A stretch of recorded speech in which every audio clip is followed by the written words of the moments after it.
You're scrolling through Instagram at midnight. A 23-year-old in a coffee shop tells you she made $14,000 last month selling digital planners she designed in Canva. She's wearing a cream turtleneck. The lighting is perfect. She says you can do it too. Here's what she doesn't tell you. After platform fees, software subscriptions, ad spend, and the 80 hours she worked that month, she made about $11 an hour. Less than a Costco cashier. But that part doesn't make it into the reel. We're living through the largest side hustle gold rush in modern history. 40% of Americans now have some form of secondary income stream. The phrase passive income gets searched on Google more than retirement plan. There are more courses on how to start a dropshipping business than there are profitable dropshipping businesses, and almost none of it works the way you think it does. Let's start with why this happened.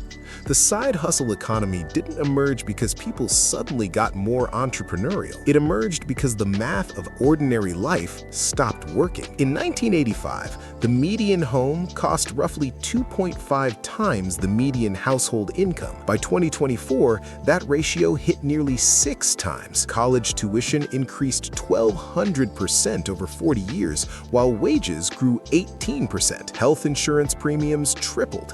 Childcare costs now rival mortgage payments in most cities. The traditional path broke. One job stopped being enough, not because people got greedier, because everything got more expensive and wages didn't keep up. So the internet offered a solution. Why rely on your employer when you could monetize your skills, your hobbies, your spare bedroom, your car, your time? The platforms made it sound frictionless. Uber promised flexibility. Etsy promised creative freedom. Amazon FBA promised automated wealth. YouTube promised anyone could build an audience. They weren't lying exactly. They were just very selective about which part of the truth they emphasized. Here's how most side hustles actually function. You trade time for money, but with extra steps and lower pay. Take rideshare driving. Uber tells you that drivers in your city make $25 an hour. That number is technically true.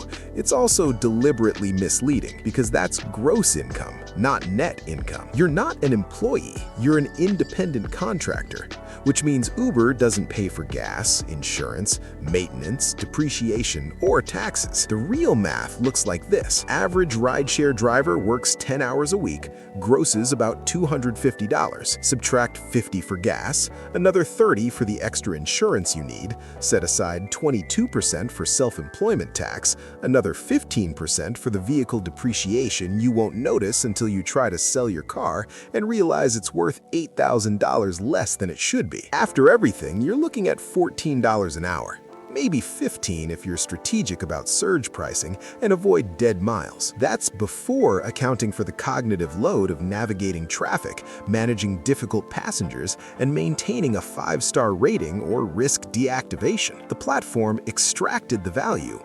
You absorbed the risk. This pattern repeats everywhere. Selling on Amazon means competing with manufacturers who can undercut you because they don't have a middleman. They are the middleman. Freelance writing pays well if you can get retainer clients, but most platforms take 20 to 30% off the top and flood the market with cheap labor from countries where $15 goes a lot further than it does in Ohio, and almost none of it works the way you think it does. Let's talk about what the success stories don't say. When someone tells you they make 6 figures from their online course, they're probably not lying, but they're definitely not telling you the whole story. Building an audience large enough to sell a course requires years of free content. The average YouTube channel needs about 500 videos before it hits 100,000 subscribers. Most people quit after 20. The average newsletter takes 18 months to reach 10,000 subscribers. Most people quit after 4. And here's the part that should bother you. The people making real money from side hustles aren't making it from the hustle itself. They're making it from teaching other people how to hustle. The course creator earns 6 figures selling a course about how to make money with courses. The dropshipping guru made more from his YouTube ad revenue than he ever made from dropshipping. The real estate investor is really a real estate educator who occasionally buys property for content. It's a strange loop. The product is the dream of escaping, and the customers are people who haven't realized that the escape velocity requires either luck, timing, or a pre-existing platform. There's a statistic that doesn't get mentioned enough. 90% of side hustles generate less than $500 a month. Half of those generate less than $100. For context, the average American spends 67 hours a month on their side hustle. That's 16 hours a week. If you're making $100 a month, you're earning $1.50 an hour. You would literally be better off donating plasma. The internet runs on survivorship bias. You see the winners. You don't see the thousands who tried the exact same thing and failed. For every person making $10,000 a month on Substack, there are 10,000 people with 17 subscribers and no idea why their brilliant insights aren't landing. Social media algorithms prefer success stories. They're engaging. They're aspirational. They make you feel like you're one good idea away from freedom. But the math is brutal, and the distribution is wildly unequal. 80% of podcast listeners only listen to the top 1% of podcasts. 95% of YouTube channels never reach the monetization threshold. 99% of apps never make enough to cover development costs. The creative economy looks democratic, but it functions like a lottery with better branding, and the platforms know this. They actively encourage you to try because your failure doesn't cost them anything. Every Uber driver who quits is replaced by another person who just heard they can make $25 an hour. Every failed Etsy shop is replaced by someone who just watched a video about passive income. The churn is the point. The platforms need a constant supply of new participants because the existing ones keep figuring out the math doesn't work. Here's where it gets uncomfortable. The side hustle economy isn't just inefficient. It's a symptom of a much larger structural problem. We've normalized the idea that one job isn't enough, that rest is something you have to earn, that monetizing every spare hour is just being smart about your time. We've turned survival into a personal branding opportunity and called it empowerment. But what if the issue isn't that people aren't hustling hard enough? What if the issue is that wages are too low, housing is too expensive, healthcare is too precarious, and we've outsourced the responsibility of fixing those things to individuals armed with Shopify accounts and motivational quotes? The side hustle economy is a massive transfer of risk from institutions to individuals. Companies save money by hiring contractors instead of employees. Platforms generate billions by taking a cut of transactions they barely facilitate, and workers absorb all the volatility, all the uncertainty, all the hidden costs that don't show up in the Instagram reel. And the psychological cost is real. Constant hustle culture creates burnout, anxiety, and the nagging feeling that you're always behind, that if you're not optimizing every minute, you're failing, that rest is laziness, that hobbies need to be monetized or they're a waste of time. There's a reason mental health issues have spiked in the exact same period that side hustles became mainstream. Humans aren't designed to operate like this. We need rest. We need unmonetized joy. We need time that isn't justified by productivity. The really insidious part is how the system perpetuates itself. The harder it gets to make money from a side hustle, the more attractive the courses about side hustles become. When people fail at dropshipping, they don't blame the model, they blame themselves. And then they buy another course, a better course, one with a private Discord and weekly coaching calls. The education layer is where the real money is, and it's self-sustaining because the course teaches you tactics that worked 3 years ago when the market wasn't saturated. By the time you implement them, everyone else has too. The edge disappears, but the course seller already moved on to the next trend. This isn't a conspiracy, it's just incentives. The person teaching you how to make money has no obligation to tell you that the strategy stopped working 6 months ago.